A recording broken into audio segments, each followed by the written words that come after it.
Please, go ahead. Go ahead. Okay. Thank you very much, Yes. Mr. President. Cordelia Lynch, Sky News. You talked this week about the UK doing a good job in tackling coronavirus. In light of the rise in cases, are you changing your mind about that? You also just spoke about possible travel restrictions. Have you discussed when they might be put in place? Well, in light of the results, as we discussed before, in light of the results, we're going to be looking at it, and I know the task force is looking at it very strongly. Vice President, everybody. It was looking good, but the results have been building up pretty rapidly. So we'll be taking another look at that. Yes, absolutely.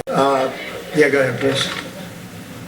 Thank you very much, Mr. President. In your speech to the nation, you mentioned the situation in China and South Korea have improved, and you're thinking about remove the restrictions, also the warning in place right now.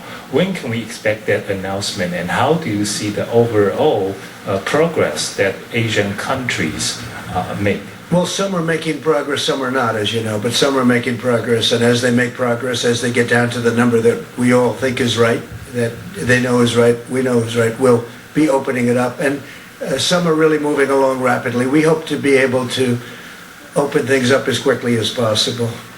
Yeah, go ahead, please. Thank you, Mr. President. You spoke with Canadian Prime Minister Trudeau yesterday. Yes. Did you discuss the potential closing of the border between Canada and the U.S.? And by extension, are you considering ways to salvage the $2 billion daily trade between the two countries?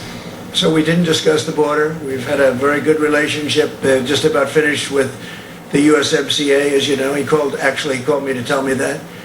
I think that was the primary reason for the call. At the time, his wife had not been diagnosed, and she's a lovely lady, wonderful lady, great lady. And since then, I've read that the result was that she has it. And I was a little surprised. I think he was surprised also. We did discuss it prior to.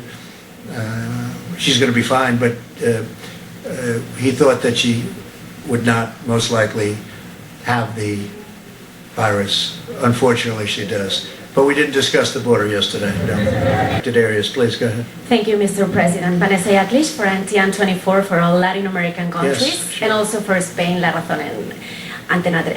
I would like to ask you two very brief questions. One, for how long we're going to have the emergency, the national emergency? I hope not long, but it's there now, and it gives tremendous powers for things that we need. Tremendous power, actually. And the Stafford Act and various other things that we're involved with and have studied and memorized in so many different ways and forms. It gives the kind of power that we need to get rid of this virus, and we're going to do it very quickly, and I hope we won't need it very long, but whatever it takes. So for now, we still don't know for how long. And something very important I wanted to ask you is, like, how do you really think it's essential coordinating with other countries and learning from their lessons that they already suffer the same situation? Yeah. Countries, of course, like China and South Korea, but now recently Sure. Italy and Spain. Well, and Italy's how is having- that coordination done? Thank you so much, Mr. We're in touch with Italy, and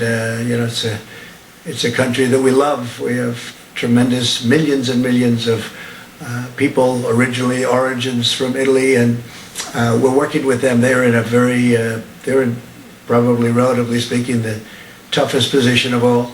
We're in touch with everybody. We're in touch with, when I say everybody, we're in touch with many of the countries that you know about, that you're writing about, and they're calling us asking for advice. They're asking for the advice of the people behind me.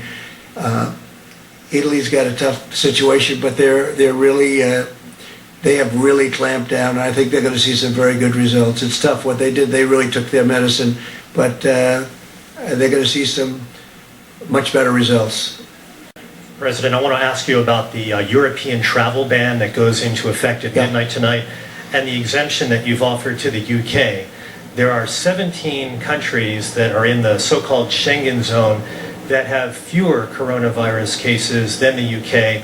And just in the past 24 hours, the UK has added 208 coronavirus cases to their total. Why do they, Mr. President, deserve an exemption? And would you consider adding them to this travel ban list? Well, that was recommended to me by a group of professionals, and we are looking at it based on the new numbers that are coming out, and we may have to include them in the list of countries that we will, you could say, ban or whatever it is during this period of time. But yeah, the numbers have gone up fairly precipitously over the last 24 hours, so we may be adding that. And we may be adding a couple of others, and we may frankly start thinking about taking some off.